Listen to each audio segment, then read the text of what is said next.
Justice Yashwant Verma के घर में आग से जुड़ी हुई बड़ी खबर मिली है और इससे जुड़ा हुआ एक वीडियो भी सामने आया है जहां पर भारी मात्रा में कैश बरामद किया गया।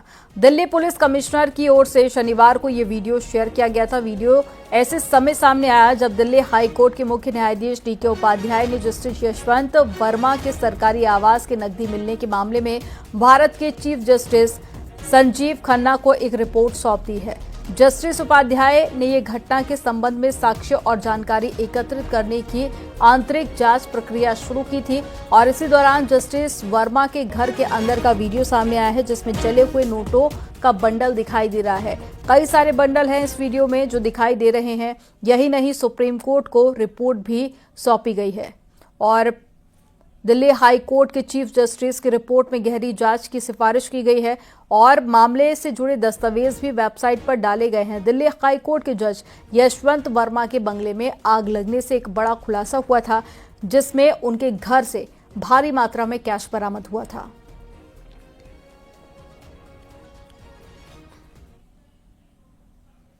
और इस मामले से जुड़ी एक और बड़ी खबर है। दिल्ली हाई कोर्ट के जज यशवंत वर्मा पर लगे आरोपों की जांच के लिए सीजीआई ने 3 जजों की एक समिति बनाई है। इसमें पंजाब और हरियाणा उच्च न्यायालय के मुख्य न्यायाधीश जस्टिस, हिमाचल प्रदेश उच्च न्यायालय के प्रमुख न्यायाधीश और साथ ही कर्नाटक हाई कोर्ट की न्यायाधीश शामिल है। यही नहीं, सुप्रीम कोर्ट ने जज यशवंत वर्मा का नाम रोस्टर से हटा दिया है और जांच जारी रहने तक जज यशवंत वर्मा कोई न्यायिक कामकाज नहीं कर पाएंगे।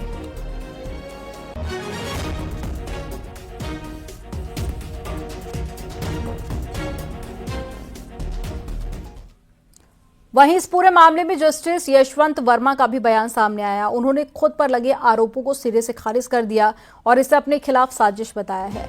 जस्टिस वर्मा का कहना है कि कथित रूप से बरामद कैश से उनका कोई भी लेना देना नहीं है और ये उनके खिलाफ रची गई साजिश है।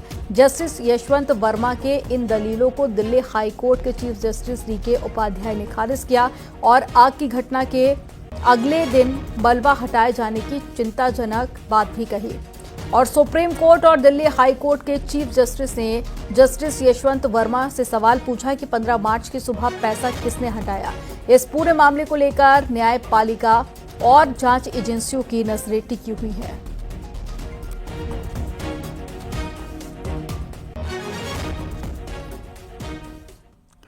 भ्रष्टाचार के आरोपों में घिरे दिल्ली हाई कोर्ट के जस्टिस यशवंत वर्मा की मुश्किलें लगातार बढ़ती जा रही हैं।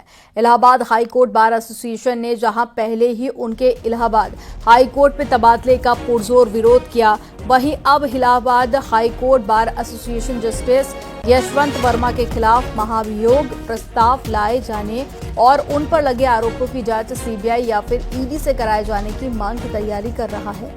इसके लिए बार एसोसिएशन ने सोमवार 24 मार्च को लाइब्रेरी हॉल में जनरल बॉडी मीटिंग बुलाई है। आर्टिकल 124 संविधान में दी हुई है, उसके नियम कानून बने हुए हैं।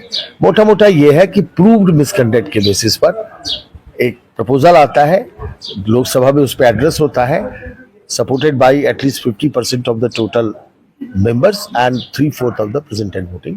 देयरआफ्टर ये एड्रेस होने के बाद ये वहां से पास होकर फिर जाता है प्रेसिडेंट के पास, प्रेसिडेंट उसे रिमूवल का ऑर्डर पास करता है। सर, आप तो सीनियर एडवोकेट हैं, कानून को बारीकी से समझते हैं। जो ये ताजा मामला जस्टिस यशवंत वर्मा का है, क्या इसमें अभी तक मिसकंडक्ट प्रूव हुआ है? क्योंकि अभी ये इन्वेस्टिगेशन जो है इन प्रोसेस है। नहीं, प्रूव नहीं हुआ है, प्रूव नहीं।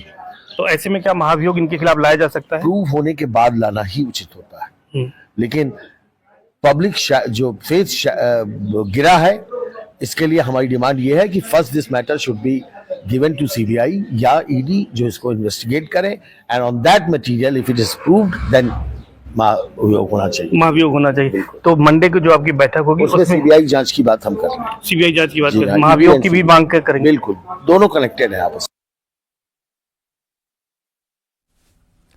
आज डॉक्टर राम मनोहर लोहिया की जयंती है। इस मौके पर सीएम योगी ने उन्हें श्रद्धांजलि दी। सीएम योगी ने अपने ट्वीट में लिखा कि सामाजिक न्याय के लिए आजीवन समर्पित रहे महान स्वतंत्रता संग्राम सेनानी, सप्त क्रांति के प्रणेता डॉक्टर राम मनोहर लोहिया की जयंती पर उन्हें विनम्र श्रद्धांजलि। वंचितों और शोषितों के उत्थान की दिशा में उनके द्वारा किए गए कार्य हमारे लिए सदैव वंदनीय रहेंगे।